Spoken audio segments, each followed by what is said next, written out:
yang dikarenakan kendaraan atau motor listrik. Nah, di sini kita ada sebuah perbandingannya nih. Di sini kita dari Honda kebetulan belum lama ini baru launching dua motor ya. Yang satu ada Honda Style 160 dan yang satu ada Honda M1. M1 itu adalah motor listrik pertama dari Honda. Nah, di sini kita akan tengok sedikit perbedaannya. Kita akan bahas dulu yang pertama motor listriknya dulu. Pertama dari segi teknologinya. Untuk kendaraan motor listrik, dia sudah tidak lagi menggunakan bahan bakar bensin. Jadi dia bahan bakarnya menggunakan baterai atau aki, yang di mana fungsinya itu adalah untuk menghidupkan kendaraan. Terus yang kedua adalah dari segi komunikasi. Kalau komunikasinya baik motor listrik atau motor konvensional, dia kurang lebih masih sama ya, dikarenakan masih dilengkapi dengan lampu sen, lampu utama, dan lampu rem. Itu. Dan yang terakhir adalah dia dari segi ukuran. Untuk motor listrik, dikarenakan dia motornya itu tidak terlalu besar, maka bisa dipastikan bobotnya menjadi lebih ringan bila dibandingkan dengan motor konvensionalnya. Nah, dikarenakan motornya itu tidak terlalu besar, tidak bersuara, itu kenapa pentingnya bagi diri kita juga untuk memahami bagaimana caranya kita mengantisipasi supaya kita tidak terkena atau kita tidak terdampak dari peralihan antara motor listrik dan juga motor konvensional. Seperti itu. Nah, bagaimana cara kita berkendara aman di jalan raya supaya bisa menurunkan potensi terjadinya kecelakaan? Pertama, kita harus kenalin dan pelajari dulu sepeda motor yang kita gunakan. Jadi pada saat kita berkendara, kita juga harus tahu nih, oh motor kita motor listrik, oh motor kita motor konvensional. Sehingga pada saat kita berkendara, kita tahu apa yang harus kita lakukan, bagaimana cara kita mengantisipasi sebuah keadaan. Contohnya apa? Dikarenakan motor listrik ini masih dalam tahap uji coba pertama ya, maka motor listrik itu dia untuk kecepatan maksimalnya juga dia belum bisa secepat dengan motor konvensional. Itu kenapa apabila kita mengendarai sepeda motor listrik, kalau kita mau nyalip, lebih baik pikir matang-matang lagi. Dapat nggak ya? Daripada nanti kita udah coba maksa nyalip, pas kita ngegas, nggak sampai speednya. Karena kita malah kena outspeed sama yang kita mau salip tadi. Akhirnya udah nyalip ke pinggir, gagal nyalipnya. Terus juga dikarenakan motor listrik ini dia menggunakan bahan bakar listrik, maka kita bisa memahami tentang seberapa banyak sih bobot yang bisa ditanggung oleh motor listrik tersebut. Dikarenakan apabila kita pada saat mengendarai sepeda motor listrik ataupun sepeda motor konvensional membawa barang bawaan yang terlalu banyak, maka otomatis itu akan berpengaruh pada speednya juga kan. Akan sedikit lebih lambat, tarikannya sedikit lebih berat, seperti itu. Jadi kita harus mengenali kendaraan kita dulu supaya kita bisa memahami bagaimana cara mengantisipasi sebuah bahaya yang akan muncul di depan kita nanti. Yang kedua, buat rencana perjalanan. Nah, baik pengendara motor listrik atau pengendara motor konvensional, penting nih bagi diri kita untuk membuat rencana perjalanan. Maksudnya gimana? Jadi kita bisa kira-kira, oh kita bensinnya sisa 1 bar. Kalau kita pergi ke suatu tempat, sampai ke pom bensin selanjutnya enggak ya? Begitu juga motor listrik. Kita juga harus paham nih, wah baterai kita tinggal sekian persen. Kira-kira sampai nggak ya kita pulang pergi? Bedanya di situ. Kalau motor konvensional kan kita mikirnya sampai nggak ke pom bensin selanjutnya. Nah, sedangkan kalau motor listrik kita sampai nggak ke rumahnya lagi, dikarenakan di Jambi belum direalisasi ini tempat-tempat untuk chargernya. Jadi di Jambi ini belum ada untuk saat ini. Mungkin kedepannya nanti ada, tapi untuk saat ini masih belum ada. Gitu. Kenapa? Kita harus tahu nih, pas pergi bisa pulang juga. Jangan sampai kita udah pergi naik motor listrik kan, lah kok enak, jalan terus kan, udah sampai ujung lupa ngeliat baterainya, nggak bisa pulang. Nah, jadi kita pentingnya untuk membuat rencana perjalanan supaya bisa mengurangi potensi terjadinya kehabisan bahan bakar yang itu.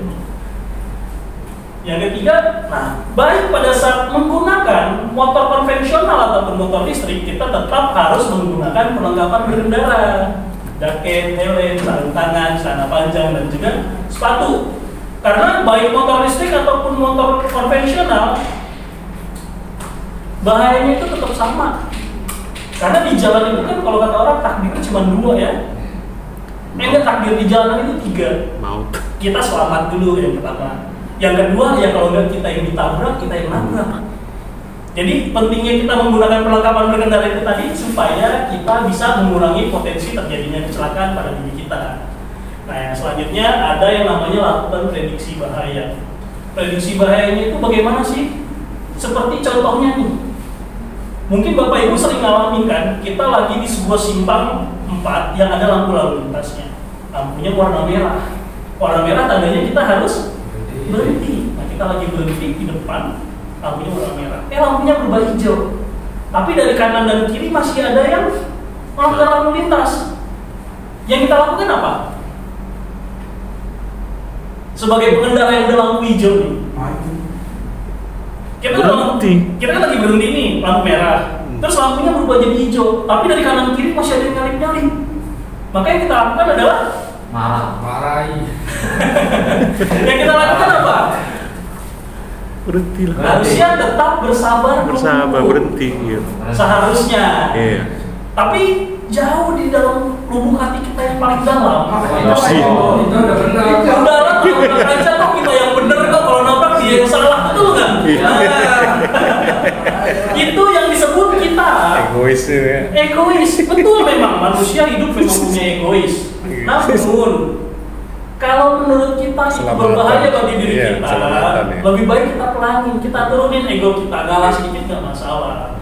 Memang kalau secara hukum kita benar, kita jalan terus kita ketabrak, pasti pas polisi nanya, ini kronologinya gimana? Saya lampunya warna hijau Pak, saya jalan, ini dari arah lain ada yang melanggar lampu lalu lintas, saya ketabrak, jatuh. Betul, memang salah yang melanggar. Tapi kalau udah ketabrak dulu apa nggak rugi? Kita udah terlanjur rusak dulu, motornya rusak, orangnya rusak gitu. Itu yang namanya di depan ada cobaan, kita cobain. Makanya kita sebagai pengendara harus melakukan prediksi bahaya. Begitu juga mungkin nih Bapak Ibu sering nih melakukan prediksi bahaya tapi nggak sadar. Contoh gampangnya apa? Kayak gini, kita lagi berkendara nih di Jalan Kota Baru sini misalnya. Nah, pas kita mau dekat lampu lalu lintas di simpang 3 ke kanan Kota Baru terus mau ke arah simpang Kawan, kan yang di sebelah kiri itu ada jalan yang agak curam ke dalam tuh, betul nggak? Iya. Nah, kita lagi jalan. Nah, di depan jalanannya itu berlubang, bercelah gitu ya ke dalam. Pasti pas kita berkendara kita mikir kan, kalau aku kalau aku potong ke kanan, nanti ketabrak dari belakang. Kalau aku motong ke kiri, sebelah kirinya got. Kalau aku hantam, aku kemungkinan jatuh. Akhirnya yang kita lakukan apa? Sudahlah, hantam aja tapi pelan-pelan biar nggak parah banget, betul nggak? Ya. Nah, itu yang sudah disebut dengan prediksi bahaya. Jadi secara tidak langsung kita juga sering melakukannya, tapi kita belum tahu, oh itu namanya prediksi bahaya, seperti itu. Jadi kita bisa milih-milih juga nih, bahaya mana yang dampaknya paling ringan pada diri kita. Karena bahaya seperti itu nggak bisa dihindari. Kalau kita banting ke kanan, pasti ketabrak dari belakang. Kalau kita buang ke kiri setirnya, kita jatuh ke selokan. Maka akhirnya apa kita ambil keputusannya? Kita kurangin kecepatan, kita hantam itu turunan di celah. Lebih aman memang. Biarpun ya agak sedikit goyang juga gitu kan pas lagi nganter lubangnya gitu. Nah, itu yang disebut prediksi bahaya. Nah, kenapa sih kok kita dari Honda sering banget mengadakan sosialisasi seperti ini? Wajib dipahami sama teman-teman semua nih. Di Indonesia terdapat 137.851 kasus kecelakaan yang terjadi dan terlapor sepanjang tahun 2022. Yang 2023 kita belum dapat datanya. Ini 137.000 kasus ini yang terjadi dan terlapor. Jadi ada kecelakaan melibatkan kepolisian, ada BAP-nya semuanya. Tapi kalau teman-teman lagi naik motor, di depan ada kucing, ngerem mendadak, jatuh, lapor polisi kan? Enggak kan? Teman-teman nih lagi naik motor iring-iringan, nah yang di depannya ngerem mendadak, akhirnya jadi tabrakan beruntun, jatuh, lapor polisi nggak? Enggak. Ini yang terlapor loh, 137.000. Gimana kalau yang nggak terlapor? Bisa 2 kali lipat atau 3 kali lipat lagi ada kecelakaannya. Lalu 74% yang menjadi korban kecelakaan itu adalah para pengendara sepeda motor. Dikarenakan motor ini masih menjadi kendaraan yang mayoritas di Indonesia ya, lebih banyak pengguna motor dibandingkan mobil. Lalu 53%-nya yang menjadi korban kecelakaan itu berada di rentang usia 14 sampai 39 tahun. 14 tahun itu anak-anak SMP nih yang baru mulai diizinin orang tuanya naik motor. Nah kalau 39 tahun ya kita ingat nih bapak-bapak, ibu-ibu yang lagi di puncak karirnya. Cuman kadang kan semakin tinggi karirnya, semakin tambah umurnya kan lagi lucu-lucunya juga gitu kan. Makanya sering nengok kan ada penguasa jalanan, baik laki-laki ataupun perempuan sama. Terus juga ada yang naik motornya kadang tuh Sen ke kanan. nah, kita ini baru sen ke kanan tapi ke kiri. Ada yang udah hidupin lampu set tapi gak belok-belok juga, kan ada yang gitu kan. Nah, ternyata berdasarkan data-data yang kita dapat, ada 5 perilaku berkendara yang dapat mengakibatkan kecelakaan. Yang pertama, ceroboh terhadap lalu lintas di depan.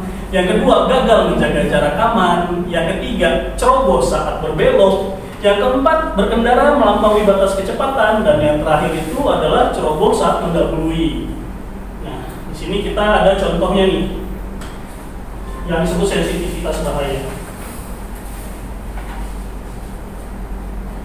Nah, di sini kita ada sebuah video. Tengok, berdasarkan video ini, ceritanya kita yang lagi naik Scoopy nih. Nah, kondisi lalu lintasnya di depan seperti ini. Ada simpang 3 di sebelah kiri, di depan ada motor, di kanan kita ada motor juga. Nah, menurut bapak-bapak, ibu-ibu nih, kalau kita tadi berdasarkan dengan cara memprediksi bahaya, kira-kira calon bahaya yang bakal nimpa kita apa sih?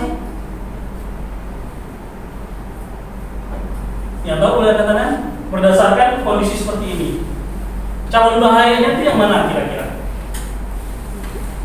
Yang motor di depan mau belok kiri. Nah, coba Pak maju sini Pak. Coba Pak sini Pak. Maju dulu. Dengan Bapak siapa di mana? Asing bisa lagi. Oke, Pak Aseng. Nah, ini Bapak ceritanya mengendarai motor Scoopy ini Pak. Nah, di depan ada motor Beat, di depan lagi ada motor, di depan ada simpang 3. Kira-kira menurut Bapak berdasarkan situasi seperti ini, calon bahayanya itu yang mana sih Pak? Yang motor yang sebelah sini mau belok kiri. Oh, motor yang ini mau belok ke kiri. Iya. Tahu dari mana tuh Pak? Dari segi jaraknya yang motor saya bawa, dia semakin mepet ke kiri. Oh, berarti Bapak udah nengok nih, oh, motor di sebelah kanan, Iya. motornya tuh udah nggak lurus ya Pak ya? Tandanya dia mau belok. Nah, mau mendului. Oke, boleh dulu lagi dulu Pak, kita coba tengok nih, bener nggak prediksi Pak Asengnya? Ya karena kan namanya prediksi bahaya kan, kita mikir dulu nih, jaga ya, seperti itu kan? Nah, kita boleh tengok. Nah, ternyata benar, motornya yang sebelah kanan tadi, makin lama tuh makin nempel. Nah, makanya pada saat kita memprediksi bahaya, di sini anggaplah kita lagi naik motor ya. Ada yang disebut sensitivitas bahaya. Sensitivitas bahaya itu adalah tentang bagaimana caranya kita memahami calon-calon bahaya yang akan datang pada diri kita pada saat berkendara naik motor khususnya. Di sini kita sudah memprediksi nih, wah motor di depan jalannya udah miring, kayaknya dia ada tanda-tanda mau belok ke simpang. Akhirnya kita mulai prediksi, kayaknya dia mau belok nih. Akhirnya kita apa? Mengurangi kecepatan dan konfirmasi pastikan aman. Pastikan amannya gimana? Kita jaga jarak supaya pada saat dia lagi belok, motornya dia nggak nabrak bagian depan kendaraan kita, seperti itu. Nah terus yang kedua, kalau kita ternyata tidak melakukan prediksi bahaya nih, bodo amat lah dia mau kayak mana, yang penting aku lurus saja jalannya.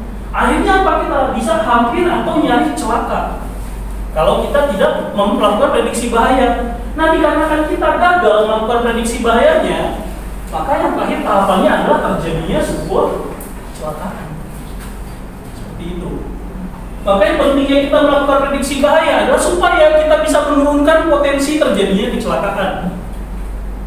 Kecelakaan itu takdir. Tapi bukan berarti kita bisa ngalah sama takdir. Kita juga bisa melakukan namanya prediksi bahaya untuk menurunkan potensi. Jadi untuk mencegah kecelakaan itu sendiri sebenarnya kita nggak bisa. Tapi dengan kita melakukan prediksi bahaya, kita bisa menurunkan potensi terjadi kecelakaannya pada diri kita, sehingga dampaknya tidak terlalu parah seperti kalau kita mengalami kecelakaan tersebut. Nah, di sini kita memiliki 4 cara untuk meningkatkan kemampuan prediksi bahaya. Yang pertama adalah Honda Riding Trainer. Ada yang tahu Honda Riding Trainer itu apa? Tadi di bawah nengok nggak ada yang kayak alat motor-motoran atau layarnya? Nah ini Honda Riding Trainer namanya. Jadi kita dari Honda juga memiliki fasilitas Honda Riding Trainer. Kalau ada rekan-rekan yang baru mau belajar motor tapi belum berani nih untuk main di jalan raya langsung, nah bisa menggunakan alat tersebut. Semuanya sama, cara ngegasnya, cara ngerem, hidupin lampu sen, hidupin motor, naik turun gigi, semuanya sama. Jadi teman-teman tuh bisa merasakan sensasi naik motor secara virtual dengan menggunakan Honda Riding Trainer tadi. Itu yang pertama. Yang kedua adalah dengan cara mengikuti pelatihan safety riding seperti ini. Dengan teman-teman mengikuti pelatihan safety riding seperti ini, nanti kita akan sharingkan juga tentang tips-tips bagaimana cara untuk mengurangi potensi terjadinya kecelakaan pada diri kita. Yang selanjutnya yang nomor 3, sharing pengalaman kecelakaan. Nah ini mungkin teman-teman sering nih di kantor, ada yang habis kecelakaan, dan sembuh besoknya cerita, kemarin aku jatuh di situ jalannya licin. Oh iya ya, tapi kan tetap dong ada orang yang bisa dibilang kepala batu. Itu paling dulunya aja yang gak jago naik motornya. Atau enggak paling dulunya tuh yang ngebut gitu. Betul nggak? Ada nggak orang kayak gitu? Nah orang yang kayak gitu dia berarti contohnya nomor 4. Karena dia diceritain orang gak percaya, ngalamin sendiri dulu. Wah iya licin jalannya di sana, kok jatuh juga gitu. Ada yang kayak gitu kan? Nah inilah 4 cara meningkatkan prediksi bahaya. Jadi yang pertama kita menggunakan Honda Riding Trainer. Yang kedua kita melakukan atau mengikuti kegiatan sosialisasi safety riding. Yang ketiga sharing pengalaman kecelakaan. Dan yang terakhir adalah ngalamin sendiri kecelakaannya. Tapi kalau yang terakhir saya harapin enggak ya. Tapi kan ada yang bilang guru adalah pengalaman terbaik. Katanya kalau belum nyoba, belum paham, belum afdol gitu kan. Sama kayak belajar naik motor, kalau belum jatuh, belum jago tandanya. Jatuh dulu gitu. Nah, kenapa sih kok kita sering banget nih ngadakan sosialisasi seperti ini? Kita kasih tahu tentang pentingnya menggunakan perlengkapan berkendara, memprediksi bahaya, melatih skill berkendara kita. Karena pada saat kita dari rumah keluar rumah menggunakan motor, menggunakan mobil kan pasti memiliki tujuannya masing-masing kan ya? Ada yang dari rumah ke kantor tujuannya cari uang. Ada yang dari rumah ke sekolah tujuannya cari ilmu. Ada juga cari-cari yang lain, ada yang cari makan, cari angin, cari hiburan dan sebagainya. Namun ternyata sebelum kita cari-cari hal ini pada saat kita keluar rumah, ada satu hal yang harus kita cari dulu yang kita utamakan, yaitu cari aman. Karena kalau kita nggak cari aman, hal seperti ini bisa kita dapetin nggak? Belum tentu. Makanya pentingnya kita selalu cari aman. Nah, cari aman itu apa sih? Ini dia cari aman. Nah, suaranya ya. Jadi pada saat kita berkendara di motor, berkendara di jalan kan ada tujuan masing-masing. Ada yang cari jati diri, ada yang cari alamat, ada yang cari jalan, ada yang cari kebenaran gitu. Ada yang nyari angin, ada yang nyari tahu. Padahal pada saat kita berkendara di jalan raya, kita harus mengutamakan cari aman. Karena tanpa keselamatan, hal-hal berharga dalam hidup kita tidak akan kita dapatkan. Itu kenapa minimal pakai jaket dan helm saat naik motor dan selalu cari aman. Nah, untuk mendukung kegiatan cari aman ini, Astra Honda Motor memiliki 9 pusat pelatihan berkendara Honda. Nah, kita di Jambi ini salah satunya. Di sini tempatnya, Honda Sino Sentosa Safety Riding Center. Jadi di Indonesia juga nggak semua tempat punya pelatihan berkendara. Tapi di Jambi ini kita punya. Jadi untuk teman-teman, baik dari ojol, baik dari media, kalau misalnya ada rekan-rekannya yang ingin belajar tentang ilmu keselamatan berkendara, bisa banget dimanfaatkan kegiatannya, datang ke sini, ketemu dengan saya. Kegiatannya itu gratis tanpa dipungut biaya apapun. Kita siap men-sharingkan tips-tips berkendara aman supaya kita bisa ikut membantu mengurangi angka kecelakaan di Kota Jambi khususnya, seperti itu. Dan kegiatan kita ini juga bersinergi bagi negeri, di mana sinergi bagi negeri ini adalah tindakan yang dilakukan oleh AHM untuk mendukung perkembangan bangsa, di mana kita memiliki di salah satu poinnya itu adalah mencerdaskan warga-warga atau mencerdaskan masyarakat umum tentang pentingnya menjaga keselamatan saat naik motor. Jadi kita dari Honda, selain kita menjual motor, kita juga peduli nih sama keselamatan pengendaranya. Itu kenapa Honda memiliki fasilitas yang disebut Safety Riding Center, di mana kita bisa men-sharingkan tips-tips keselamatan berkendara. Nah, slogan dari Honda adalah cari aman. Bersama cari aman, buat hidup penuh arti dengan menempatkan keselamatan berkendara di atas segala-galanya saat di jalan raya. Jadi untuk teman-teman semua, saat di jalan raya yang harus diprioritaskan itu bukan sampai ke tujuan dulu, tapi selamat sampai tujuan. Karena kalau cuma berkendara sekedar sampai, kita ngebut juga mungkin sering sampai. Tapi kalau kita memprioritas keselamatan kita, maka kita akan mulai mikir nih, oh kalau aku ngebut, takutnya nanti aku kecelakaan di jalan, aku terspleset di jalan atau apa-apa. Itu kenapa kita harus mengutamakan keselamatan berkendara. Salah satunya adalah dengan cara menggunakan perlengkapan berkendara itu tadi. Oke, terima kasih. Nah, untuk sesi materinya untuk saat ini kita sudah berakhir. Kira-kira dari Bapak Ibu semuanya ada yang mau ditanyain nggak? Baik itu terkait motor konvensional, motor listriknya. Jadi ini untuk Bapak Ibu yang penasaran kan, kemarin Honda baru rilis motor listrik baru nih, M1 dan M1 Plus. Kayak gimana sih sensasinya naik motor listrik itu? Kita nanti di bawah ada, teman-teman kalau mau coba boleh. Terus ya juga apa namanya tuh, kita juga ada Honda Riding Trainer-nya yang bisa teman-teman manfaatkan juga biar coba, oh apa sih Honda Riding Trainer? Di sini ada yang pernah bikin SIM anak langsung nggak di Samsung tahun 2021 belakangan ini? Yang nggak nembak ya, karena kalau yang nembak kan lewat jalan tol dia nggak pakai jadinya. Tapi kalau yang bikin SIM murni sendiri tes, mulai 2021 Samsung punya juga motor-motoran kayak yang di bawah. Jadi dia pakai itu juga selain dia. Jadi tesnya ada tesnya ada 3. Satu ilmunya, ilmu di jalan rayanya. Yang kedua berkendara simulasinya. Yang satu lagi baru ujian praktek motornya langsung. Seperti itu. Nah, ada yang mau ditanyakan dari teman-teman semua? Kalau nggak ada yang mau ditanyain, saya nanya balik. Nah, tadi kan kita udah coba bahas nih pada saat berkendara. Pentingnya bagi diri kita itu untuk selalu mengutamakan keselamatan, yaitu dengan cara menggunakan perlengkapan berkendara. Nah, perlengkapan berkendara tadi itu ada 5. Siapa yang tahu 5-5-nya? Ayo, yang tahu boleh angkat tangan dulu. Yang tahu boleh angkat tangan dulu perlengkapan berkendaranya. Boleh Mas, maju sini dulu Mas. Iya, nggak apa-apa. Coba-coba dulu aja. Apa aja yang pertama? Dengan siapa di mana? Mas Hendra. Oke Mas Hendra, perlengkapan berkendara ada 5. Apa aja Mas? Pertama, jaket. Pakai jaket, betul. Pakai helm. Pakai sarung tangan. Sepatu. Satu lagi, celana panjang. Oke, betul banget nih. Boleh kasih tepuk tangan dong. Ini Mas Hendra ada souvenirnya. Waduh, dapat.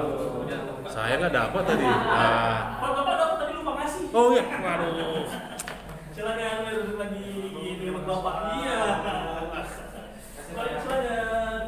Nah, betul banget. Perlengkapan berkendara ada 5. Mulai dari kepala sampai helm. Yang kedua di badan jaket.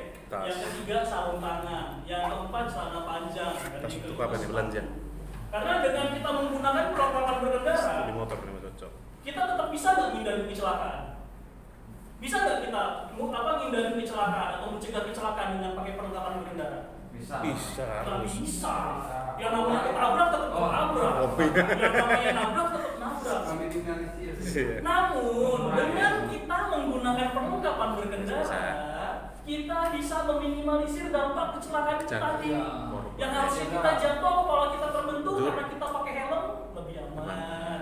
Yang harusnya kita jatuh terseret motor tangan kita luka-luka karena pakai jaket lebih aman. Seperti itu. Jadi kita bisa mengurangi dampak terjadinya kecelakaan pada diri kita dengan menggunakan perlengkapan berkendara. Jadi saya harapkan setelah mengikuti kegiatan hari ini, bapak-bapak, ibu-ibu semua bisa lebih paham tentang pentingnya menggunakan perlengkapan berkendara. Karena hal itu penting, namun sering kita sepelein. Dekat kok. Males panas. Ya, itulah. Apalagi yang perempuan-perempuan yang males pakai helm kan? Kenapa? Udah nyusun jilbab lama pakai helm, pas dibuka berantakan lagi dia kan, malas nyusun lagi. Karena patut dipahami tadi, keselamatan berkendara itu adalah yang paling penting. Kalau kita nggak selamat, maka hal-hal yang lain belum tentu kita dapetin. Dari rumah keluar rumah atau dari rumah ke kantor tujuannya mau cari nafkah. Tapi naik motornya kebutuhan ugal-ugalan, boro-boro dapet nafkahnya. Yang ada malah dapet musibah. Dari rumah keluar rumah niatnya mau cari angin. mau healing, cuman pergi healingnya nggak pakai helm, akhirnya motor jatuh. Yang tadinya niatnya mau healing bisa jadi hilang mitanya. Makanya pentingnya kita menggunakan perlengkapan berkendara. Nah itu yang satu. Sekarang pertanyaan kedua. Tadi berdasarkan data-data yang sudah disampaikan, ternyata terdapat 5 perilaku berkendara yang dapat mengakibatkan kecelakaan. Yang nomor satunya itu tadi yang ceroboh pada lalu lintas di depan. Yang nomor 2-nya ceroboh saat berbelok. Siapa yang tahu 3 sisanya? Ayo, perilaku yang dapat mengakibatkan kecelakaan. Yang nomor 1 tadi kan ceroboh saat belok, yang kedua ceroboh dengan lalu lintas di depan. Nah kan ada 3 lagi nih. Siapa yang tahu 3 sisanya? Yang lain dulu lah, kayak abang borong galau dia gitu. Iya, Bang. Nah, yang dari 25 di sini Bang. Satu poin. Satu poin aja. Iya. Sini dulu. Coba dulu. Biasanya kalau dari depan ingat. Iya. Dengan siapa di mana? Pak Deki. 5 perilaku yang dapat mengakibatkan kecelakaan ada 5. Nomor 1 ceroboh terhadap lalu lintas di depan. Nomor 2 ceroboh saat belok. Oke, nomor 3 kira-kira apa nih? Tidak mematuhi aturan lalu lintas mungkin. Oke, tidak mematuhi peraturan lalu lintas. Terus apa lagi kira-kira? Coba pikir lagi. 5 tadi. Oh, mungkin tidak menjaga jarak. Oh, tidak jaga jarak aman. Satu lagi Pak. Iya. Mungkin dia tidak rekor kecepatan. Oke, melebihi batas kecepatan yang harusnya di jalan kota maksimalnya itu 40-50, dia jalan 60-70. Boleh tepuk tangan buat Pak Deki dong. Di depan memang biasanya suka ingat Pak, karena suka ada bisikan-bisikan gaib memang. Nah, sekarang kali kita ada hadiahnya juga. Cek tuh, berisi itu. Silakan.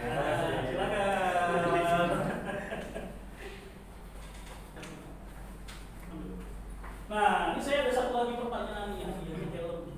Waduh. Lumayan. Kalau yang hadiahnya helm nih semuanya boleh jawab. Gak apa-apa dapat 2. Wah, ini helmnya nih lumayan daripada permainannya. Apa tadi materinya tadi? 75%. Apa tadi kira-kira? Saya punya hadiah 1 helm. Cuman kan teman-teman ada yang pernah nonton Spiderman nggak? Pernah dengar berarti kan Uncle Ben pernah ngomong di balik kekuatan yang besar memiliki tanggung jawab yang besar juga. Nah begitu juga pertanyaan kita, hadiahnya lumayan gede jadi agak susah juga pertanyaannya, agak mikir sedikit. Nah, oke. Tadi kan kita sudah bahas nih pada saat kita berkendara naik motor di jalanan, selain kita mematuhi tentang peraturan-peraturan lalu lintas, kita menggunakan perlengkapan berkendara. Ada lagi yang disebut dengan mematuhi peraturan lalu lintas. Di Indonesia, kepolisian RI menggunakan 3 alat yang digunakan untuk mengatur lalu lintas supaya tetap aman dan nyaman berkendaranya teman-teman semua. Yang satu ada disebut lampu lalu lintas. Lampu lalu lintas di Indonesia memiliki 3 warna, merah, kuning, hijau. Betul nggak? Merah artinya berhenti, hijau artinya jalan, kuning artinya merah artinya berhenti, hijau artinya jalan, kuning artinya Hati-hati. Pelan-pelan. kuning itu artinya bersiap. Siap nih, udah hati. Ini yang bikin sering Bersiap. salah kaprah nih. Teman-teman pasti sering kan? Iya, Lampunya warna merah. Bersiap. Berubah jadi hijau. Pas Iya. lampu kuning orang-orang pada tin Iya, juga. betul. Itu dia belum paham karena harusnya bersiap lampu bersiap, kuning belum iya. jalan. Begitu juga teman-teman lagi jalan nih. Bersiap, Lampunya warna hijau. Hijau, kuning, merah. Hijaunya dia jalan, merahnya berhenti, kuningnya dia ngapain? Harusnya kalau kuning ngapain? Bersiap untuk berhenti. Nah, jawabannya bagus, bersiap berhenti. Iya. Tapi faktanya Lanjut terus. hijau jalan kecepatan 40. Pas jadi kuning jadi 80 dia larinya. Betul nggak? Nah itu kenapa? Karena teman-teman bingung. Biar lewat gas full. Bingung nih lampu kuning fungsinya apa? Ayo gas full gitu. Nah, lampu kuning itu fungsinya Itu bersiap. Jadi kalau dari lampu hijau ke lampu merah, Lampu kuning bersiap berhenti. Kalau dari lampu merah ke lampu hijau, lampu kuning bersiap jalan. Itulah kekurangannya. Orang-orang bingung lampu kuning apa fungsinya. Berhati-hati. Kalau hati-hati makanya pada bingung. Yang penting hati-hati mas. Salah maksudnya itu bersiap lampu kuning. Oke, itu yang pertama lampu lalu lintas. Yang kedua ada yang namanya marka jalan. Yang garis-garis di jalanan tuh, ada yang garis lurus panjang, ada yang garis putus-putus. Kalau garis putih lurus panjang tandanya Tidak boleh menyalip. tidak boleh menyalip. Kalau yang putus-putus boleh Boleh menyalip. Oke, marka jalan aman. Sekarang pertanyaan yang terakhir. Tadi ada alat bantunya yang ketiga, namanya adalah rambu-rambu lalu lintas. Di Indonesia terdapat lebih dari 500 rambu-rambu yang ada. Nah, rambu-rambu yang 500 itu dibagi menjadi 4 berdasarkan warnanya. Ada yang backgroundnya merah, ada yang backgroundnya hijau, ada yang backgroundnya biru, ada yang backgroundnya kuning. Pertanyaannya adalah siapa yang bisa kasih contoh masing-masing 2 dari tiap-tiap rambu. Jadi rambu yang backgroundnya merah contohnya 2, rambu yang backgroundnya hijau contohnya 2, rambu yang backgroundnya biru contohnya 2, rambu yang backgroundnya kuning contohnya 2. Total ada 8 jawaban. Seringnya nggak pas kan rambu-rambu di pinggir-pinggir jalan kan? Yang tahu boleh angkat tangan. Hadiahnya jalan lo. Mau coba lagi? Boleh. Karena kalau yang ini kalau gagal gugur nih nanti. Kali ini dong. Masa banyak. Ayo yang tahu boleh angkat tangan. Rambu-rambu yang ada di jalan ada 8. 2 merah, 2 kuning, 2 hijau, 2 biru. 2 rambu warna merah, 2 rambu warna biru, 2 rambu warna hijau, 2 rambu warna kuning. Untuk yang bentuk-bentuk Yang di tahu boleh jalan angkat tangan. yang lampu belokan ada tuh. Berapa pertanyaannya? Belokan. Biasanya sih kalau sering nengok harus tahu. Karena kan dia di pinggir jalan tuh banyak tuh. Banyak ya, banyak. Ayo ada yang tahu nggak? Yang tahu boleh angkat tangan. Yang biru ini yang susah. Nggak susah ini, cuman nggak biasa aja. Iya, nggak biasanya biru. Ayo yang mau coba dulu boleh? Kali aja dia cuma ingat 2 atau ingat 3, nanti bisa ada bisikan-bisikan gaib. Kamu nggak boleh nyoba, kamu orang dalam. Oke, boleh Pak kalau mau coba maju? Bersama nggak apa-apa kan? Ya nggak ada benar nggak ada salah. Kita di sini ngasih tahu, men-sharingkan. Dengan Bapak siapa di mana? Pak Erwin, sini Pak, ke situ Pak. Di Indonesia rambu-rambu tuh Pak ada 4 warna, merah, kuning, hijau, biru. Bapak mau mulai mana dulu? Merah. Rambu warna merah artinya rambu larangan. Contohnya apa Pak? Kenapa? Pendakian bukan warna merah Pak. Kuning dia. Warna Kuning. merah, rambu larangan. Biasanya kalau rambu larangan, Iya. larangan apa nih Pak biasanya Pak? Parkir. Nggak boleh berhenti. Berhenti. Oke, nggak boleh apa lagi Pak? Nggak boleh mendahului. Oke. Warna merah betul. Mau warna apa lagi Pak? Iya, warna apa? Warna kuning. Rambu warna kuning artinya peringatan. Biasanya kalau ada peringatan tuh ada apa Pak? Jalan licin. Oke, apa lagi Pak? Satu lagi.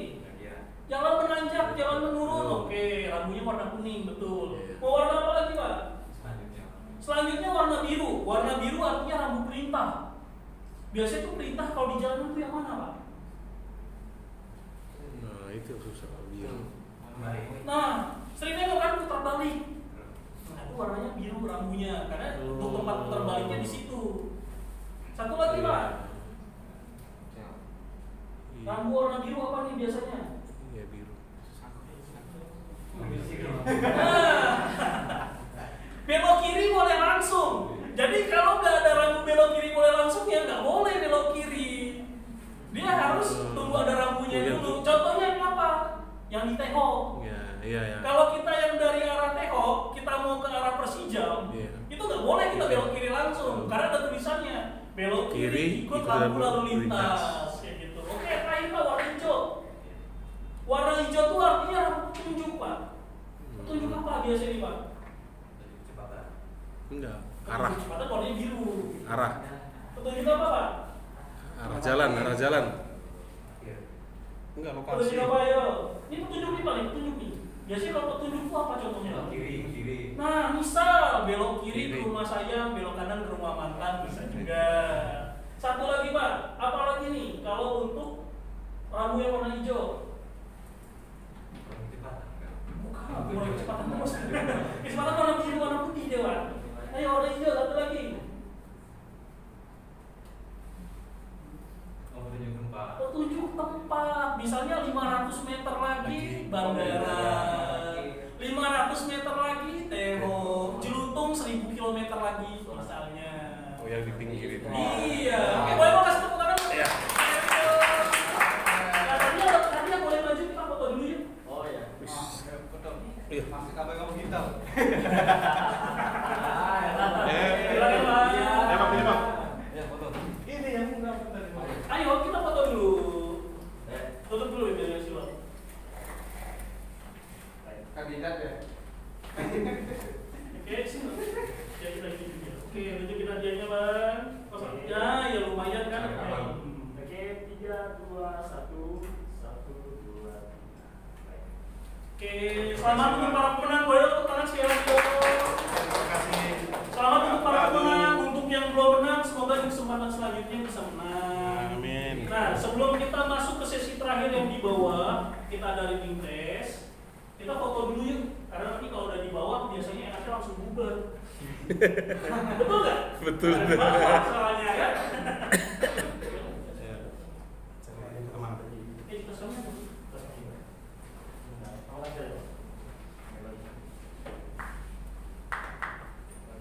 Ini kita ada leaflet keselamatan berkendara nih, stikernya aja.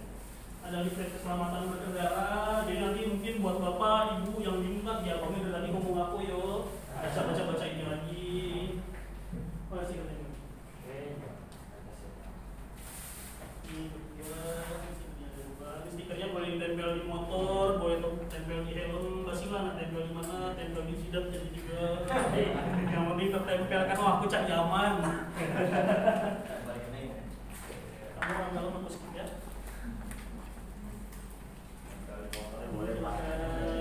Iya, makasih Pak Agung. Oke. Nah, bukunya udah pada dapat semua ya.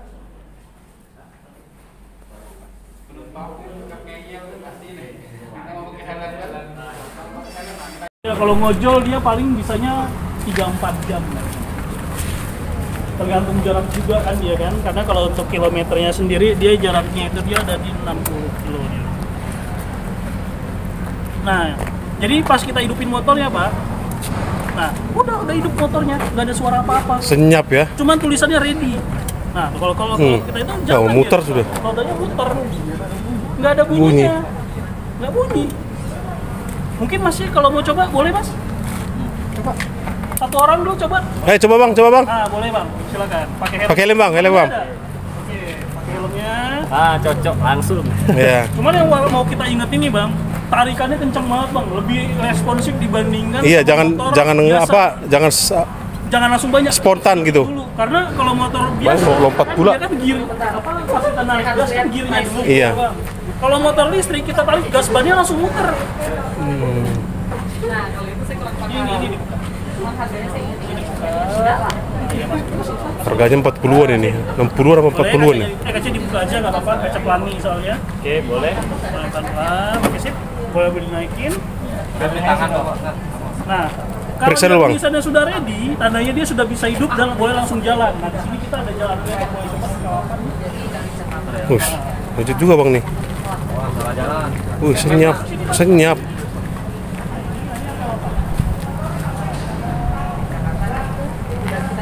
Nggak ada suaranya, jadinya. Senyap ya. Tiba-tiba jalan samping kita, tiba-tiba motor, tiba-tiba jalan. Oh ini bahayanya. Gimana nih Mas caranya kita supaya tahu ini motor listrik atau motor konvensional? Iya. Kalau motor listrik, di platnya di bawahnya ada warna birunya. Oh ini tandanya Bang ya. Iya. Oh di platnya ya. Di platnya ini ada warna birunya di bawahnya. Kalau di Oh, motor konvensional, Berarti listrik ya kalau biru ya. hitam semua atau putih semua. Oh ini tandanya ya. Ya, boleh sandarin lagi. Biru berarti tandanya ini Kalau di mobil bawahnya listrik, ada garis motor listrik. birunya, tandanya itu dia motor listrik. Nah, untuk di Indonesia nih kita nggak belum usah. di Indonesia. Untuk di Jambi kita belum tahu apakah motor listrik ini harus menggunakan SIM C1. Tapi kalau di kota-kota besar lainnya sudah. Jadi kalau kita naik motor listrik, kita nggak bisa pakai SIM C, Pak. Dia SIM-nya SIM C1 namanya. Oh, iya. Ganti SIM. Nah, di Jambi kita belum tahu nih apakah sudah direalisasikan atau belum. Oh, ada juga standarnya ya, standar pengendaranya ya. Coba Pak, boleh Pak? Enggak, Bang. Enggak. Iya, Aku enggak besar ya. sini. Ini apa? Bang. Ini atau ada yang Ayo, Bang. Ini Bang Selamat. Ayo. Ayo, Bang, selamat ya. Ini mumpung saya rekam nih. Mumpung saya rekam biar ada ini ya, videonya. Jadi kami gantian. Iya. Nah, ini ada selamat nih. Kalau saya udah jarang pakai motor-motor kayak gini, nggak mungkin. Kalau dia, ayo Bang. Sebentar Bang, kita ambil jaketnya dulu. Jaket, Karena tadi pakai lengan pendek, pakai lengan pendek. Kalau pakai lengan panjang nggak pakai jaket nggak masalah.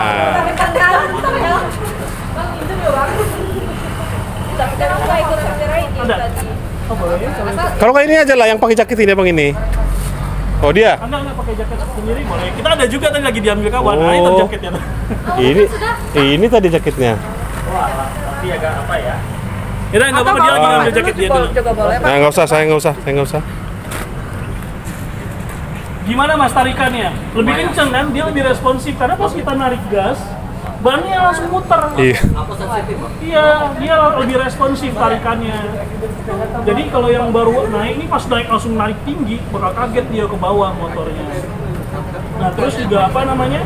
Motor listrik ini nggak unik. Jadi ibarat kata Iya, senyap. hidup aja kita nggak tahu. Nggak tahu. Ini motornya hidup atau mati. Iya. Takutnya kalau ada yang lupa parkir di rumah, Iya, punya itu. anak kecil, Gas, tarik-tarik, gas. Kadang kan anak kecil kan paling seneng dia main gas-gas kayak gini nih. Makanya itu tadi yang syaratnya C1 itu ya. Makanya kan kita kasih tahu. Wajib sih satu Ini itu. motor listriknya hidup, ini motor listriknya Eh. mati. Boleh Mas pakai sarung tangannya lagi. Silakan. Pakai helmnya. Ini sama kan proyeknya, Kalapan. Boleh coba 2 atau 3 putaran biar nggak penasaran. Oh begini rasanya naik motor listrik. Karena untuk saat ini untuk motor listrik harganya masih cukup tinggi, dia ada di angka 40 juta. Di luar dari chargernya. Makanya ini mumpung lagi ada tes gratis kalau mau coba. Kenapa? Bisa. Kanan semua nih. Kanan semua. malah karena mirip-mirip tadi. Iya, kanan semua semua.